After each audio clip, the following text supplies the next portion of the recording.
రే ఏంటి విషయాలు? ఏముందిరా, ఈ ఎండలకి ఇంట్లో ఉంటే ఉక్కిపోతున్నావా, బయట కూర్చుంటే తడిచిపోతున్నావా, ఏం చేయాలో ఏమో అర్థం కాక ఇదిగా ఏడు కూర్చోండ. అవును నిజమేమా, అందుకని నేను కదా మొన్న వేసి పెట్టించిన.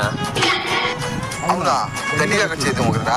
ఎక్కువ ఏం లేదు మామ, దగ్గర ఒక 5,000 ఉంటుంది చూడు, ఈ రోజు మీ ఇంట్లో కన్నా పెట్టి చేద్దాం. 5,000 ఎట్రా? ఏముంది మామ, 5,000 డౌన్ పేమెంట్ కడతాము, ఈఎంఐ వేసి తీసుకొచ్చాము. ఒక 2-3 నెలలు ఈ నెల కడతా, రేపు నెల కడతా అని అట్టా గడుపుతాము. ఆ తర్వాత వానల కాలం వస్తుంది, వేసి తీసుకోండి, మాకే పని వేసితో. కరెక్ట్ రీ. సరే 5,000 నాకు కొట్టు. ఇదిగో కొడతానా, పంపించినారా? సరే రా తీస్తా. నమస్తేనా. నమస్తే. అదే మామ, ఇంకొక ఏసీ కావాలా?